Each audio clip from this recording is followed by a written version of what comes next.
Manusia berkembang menurut perkembangan zaman yang ada. Jadi mulai dari tahun 2011 sampai 2012 ketika Yayasan Selamatkan Yaki mengadakan survei di Kelurahan Pusdangga, kami masih merombak hutan, mengkonsumsi satwa liar. Sampai ya puluhan tahun lah saya boleh saksikan sendiri bagaimana kehidupan masyarakat di sini terbiasa dengan berburu, dan waktu itu mereka anggap belum dilarang.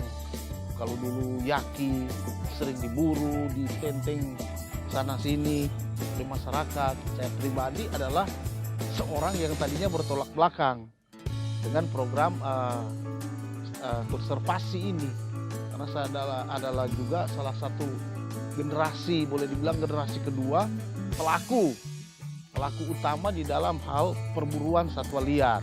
Tadinya seakan-akan saya anggap musuh apabila berhadapan dengan BKSDA, petugas-petugas yang datang dengan kegiatan konservasi.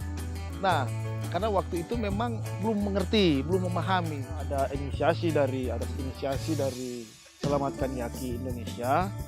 Kami dikumpulkan dengan teman-teman yang punya maksud atau tujuan yang sama, yang peduli dengan lingkungan, tentang masalah-masalah konservasi, khususnya bagi wilayah-wilayah yang ada di perbatasan dengan cagar alam.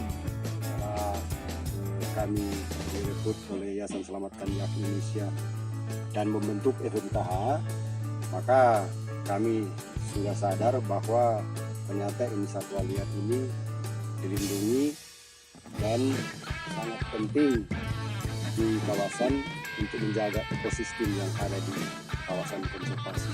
Satwa-satwa liar yang ada di kawasan sini, kawasan CA Pusdara yang dilindungi, yaitu diantaranya yaki, tarsius, burung rangkong, kuskus, dan masih banyak lagi. Tapi anggota PMK Kelurahan Kasuari sudah melakukan kegiatan semacam orang sudah membuat gapura dengan bagus. Begitu juga kegiatan-kegiatan yang sudah kami ikuti, mengambil sampah. Kami lakukan memang di Kelurahan Kasuari dan TWA Batuangus. Sisi lain kami lakukan seperti tanam-tanam pohon di TWA Batuangus. 17 Agustus kami sudah melakukan kampanye sama-sama dengan masyarakat mengenai yang binatang-binatang yang akan punah. Tapi bukan mudah, ya, bukan mudah untuk merubah kebiasaan-kebiasaan itu sehingga masyarakat bisa sadar. Ada begitu banyak upaya, ada begitu banyak sosialisasi. Ya, bersyukur dengan adanya kegiatan yang diadakan oleh Selamatkan Yaki, itu sangat membantu sehingga menyadarkan bukan saja kepada orang-orang tua, bahkan memberikan pelajaran kepada anak-anak sekolah. Sehingga dengan pengetahuan itulah yang akhirnya sedikit banyaknya telah merubah kebiasaan-kebiasaan masyarakat di sini yang tadinya bergantung penuh di hutan, ya. Sekarang ini mereka mulai alih profesi. Ada begitu banyak kegiatan-kegiatan yang bergerak di bidang pemberdayaan untuk mengangkat ekonomi masyarakat di sini sehingga bisa beralih profesi. Kami lihat sungguh nyata sekali, sehingga saat ini masyarakat kebanyakan sekarang sukanya bertani, apalagi dengan metode-metode yang baru yang sudah kita praktekkan selama ini satu hal yang luar biasa. Bentuk FMK Selamatkan Yaki bahwa itu adalah satu insan. Ya, jadi kita ada kasih penjelasan. Ini orang kebanyakan tidak mengas, kita bilang ini sampai kita bilang ada turis negara yang datang karena mata Yaki. Itu karena orang datang kan boleh bantu ekonomi juga. Mudah-mudahan harapan ke depan, harapan itu memang tetap ada untuk kepentingan masyarakat atau bagi masyarakat akan nikmati orang anak-anak cucu terbentuknya FMK itu, ya mungkin masyarakat sadar tidak lagi akan pertama lalu kan mengkonsumsi itu Yaki, tapi saat ini sekarang ini sudah tidak ada. Ketika bergabung, ketika memahami, menghadiri, pertama karena adanya pendekatan dari teman-teman FMKH, maka saya dengan sendirinya akhirnya bergabung dan saat ini justru menjadi corong di tengah-tengah masyarakat untuk bagaimana menyuarakan agar supaya pentingnya kita menjaga kelestarian alam, pentingnya kita berpartisipasi penuh di dalam kegiatan konservasi. Ternyata ada satu sukacita tersendiri, kesenangan tersendiri di mana kami pun akhirnya terbeban dan bertanggung jawab tentang lingkungan. Nah, semua ini tentu punya tujuan, punya manfaat demi masyarakat itu sendiri. Ya, karena kalau kita bisa menjaga dan memelihara, melindungi hutan, maka tentu bisa membawa manfaat yang lebih baik lagi, baik saat ini maupun untuk anak cucu kita ke depan.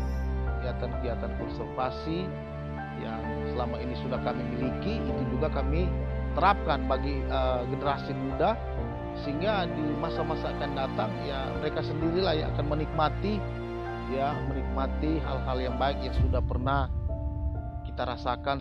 Yang kami harapkan seperti itu, generasi muda ini akan lebih bertanggung jawab, mereka lebih paham tentang pentingnya konservasi.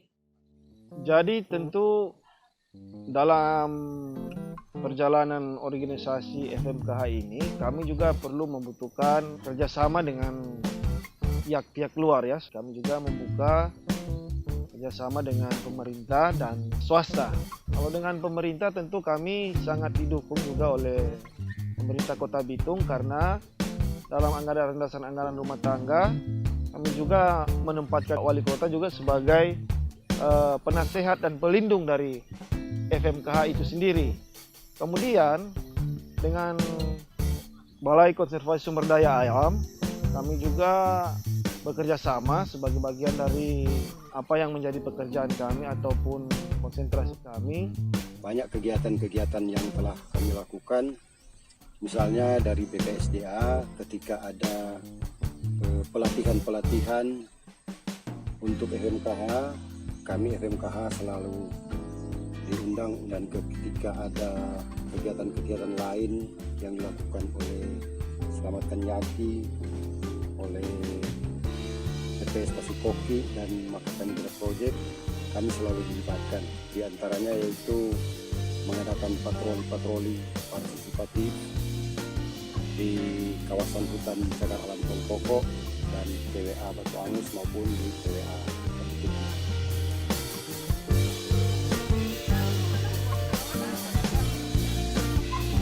Pantai ini saya jaga karena tempat penyu yang bertelur. Jadi yang penyu ini kami sudah menerima kegiatan penyu ini 3 kali pelepasan penyu sama-sama dengan Pak Wali Kota.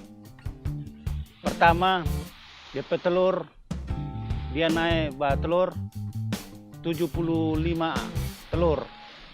Baru kedua 70 lebih lagi. Baru ketiga 60 lebih, 65 DP telur. Keempat hampir 100 lagi. Jadi selalu kita mengimbau masyarakat turun ke pantai. Kalau dapat lihat itu penyut, orang mesti lepas. Jangan orang bawa ke rumah, harus lepas. Begitu. Sebelum tahun 2018, belum pernah ada Yaki masuk di pemukiman warga di Kelurahan Lusdara. Tapi akhir tahun 2018 sampai dengan awal tahun 2019, ada sekelompok Yaki masuk di pemukiman warga masyarakat. Nah, karena FMKH sudah ada waktu itu, jadi masyarakat langsung datang ke kami FMKH. Mereka bertanya bagaimana mengatasi masalah ini, karena Yaki sudah masuk di pemukiman warga dan merusak tanaman warga. Jadi pada waktu itu kami FMKH langsung berkoordinasi dengan BKSDA, Yayasan Selamatkan Yaki Indonesia, Makassar Project, bersama dengan TPS Tasik Koki dan pemerintah kelurahan, jajaran pemerintah kelurahan dan kecamatan. Dan selesai mengadakan sosialisasi, kami langsung turun ke lokasi untuk mengadakan pengusiran ini yakini yang masuk di pemukiman warga. Kehadirat Tuhan Yang Maha Kuasa. Hari ini tanggal 28 November 2018, saya selaku Wali Kota Bitung melantik saudara-saudara sebagai pengurus Forum Masyarakat Konservasi Hutan Kota Bitung periode 2018-2021. Sekitar tahun 2018, kami mengajukan FMKH ini sebagai sebuah badan hukum yang diakui agar supaya FMKH ini lebih terarah lagi, ya, punya dasar-dasar yang jelas, punya aturan yang jelas dalam kami berkegiatan. Dan itu sudah berjalan sampai saat ini, sudah terbentuk susunan organisasi dan sudah mempunyai anggaran dasar dan anggaran rumah tangga sebagai bentuk-bentuk hak dan kewajiban dari anggota 5 kelurahan yang terbentuk di bawah FMKH Kota Bitung. Saat ini FMKH Kota Bitung masuk dalam Satuan Tugas Perlindungan dan Pelestarian Tumbuhan dan Satwa Liar yang dibentuk oleh pemerintah Kota Bitung. Kami sudah mengadakan beberapa kegiatan, yaitu mengadakan operasi di Pelabuhan Bitung, mengadakan sosialisasi di Terminal Tangkoko, di Pasar Grian, Pasar Winenet, dan masih banyak tempat lagi yang kami lakukan untuk kelestarian satwa dan tumbuhan yang ada di Kota Bitung. Jadi harapan kami kiranya kawasan konservasi ini baik tumbuhan maupun satwa-satwa ini tetap terjaga dan terlindungi. Mari kita jaga bersama satwa-satwa liar, begitu juga tumbuh-tumbuhan yang ada di kawasan konservasi. Kita kerinduan ini anggota FMKH ini harus berjalan dengan bagus dan harus ada kegiatan ke depan. Naik nanam pohon di TPA Batu Angus sana, agar itu Batu Angus itu menjadi ke depan jadi bagus.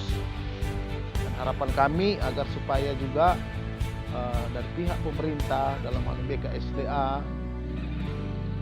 boleh menciptakan lagi hal-hal inovasi yang baru lagi, sehingga kalau bisa seluruh masyarakat bisa mendapatkan ekonomi yang bertumbuh.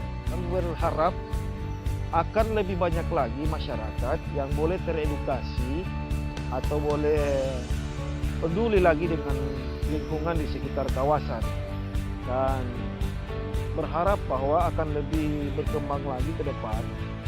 Forum Masyarakat Konservasi Hutan ini tidak saja berada di Kota Bitung, tetapi juga bisa membuka diri atau bisa dikembangkan ke depan dengan membentuk FMKH yang lain di kelurahan-kelurahan yang lain. Ya, baik itu di Kota Bitung maupun di secara keseluruhan di Provinsi Sulawesi Utara, karena memang kita tahu kan di Sulawesi Utara kan ada banyak hutan-hutan yang dilindungi, ya, yang bisa kita ajak masyarakat di sekitar untuk berpartisipasi atau memberi diri dalam hal-hal yang berhubungan dengan konservasi lingkungan. FMKH melindungi hutan, melindungi masyarakat.